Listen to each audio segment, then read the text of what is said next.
Let's take a look at student reports, and there are a number of ways you can access this feature in MarkBook. The first one is through the front main navigation button there. As well, if you go to the top menu drop downs, and you can see under reports you have student.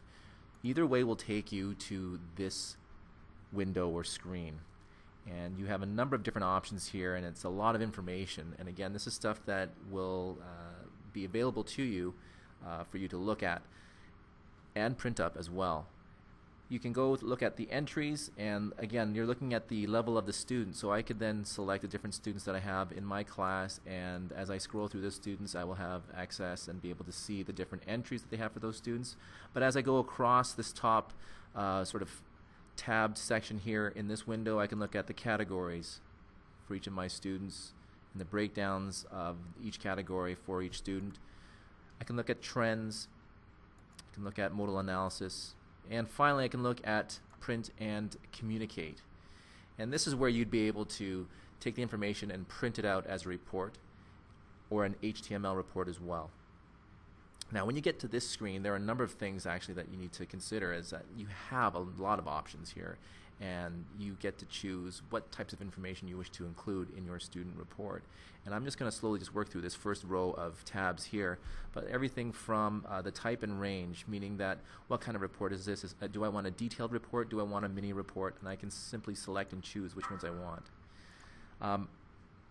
As well, I can choose to print up a report for a single student, for a range of students, or for students that are within a specific range of marks. I've got general options, optional columns, and this will show stuff like levels, mode levels, actual marks. And when I'm ready and I've selected all of the different options that I want, I can go ahead and print detailed and summary reports. Now before you do that, one quick thing I want to point out to you, it's this top portion of the screen here. This is very important. If I go back to entries here, what I'm doing right now is I'm calculating an overall mark based upon certain types of assessments. Right now I am basing it on just summative. I have used MarkBook to record summative, formative, diagnostic, self, and peer assessments. And again, you can generate reports based on these different types of assessments, depending on what it is that you want to share with the students. If I want to give students feedback on just their formative tasks, understanding that this is not going to go towards the calculation of a final mark, I might want to choose and say, here are your formative marks, and this is what it's looking like right now. Again, if I don't want to show a percentage, I can go back to my print and communicate and make sure that I take out marks, and so that is just simply giving them feedback based on, let's say, the specific type and range of entries if I wanted to. So again, you get to choose which types of information you wish to include.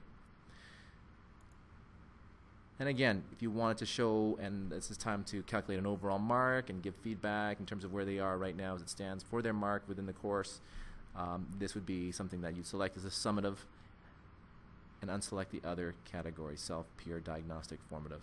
And this essentially means that just this summative tasks and assessments are going to be used to calculate the overall mark. You also have the ability to generate marks based upon categories. So if I've been recording marks on different categories, I can choose to give reports back and giving feedback on a particular category. Likewise, if I've made use of the block unit or block titles in my mark set, I can select a specific block unit or label that I can then say, listen, this is your mark based upon this particular label or block unit.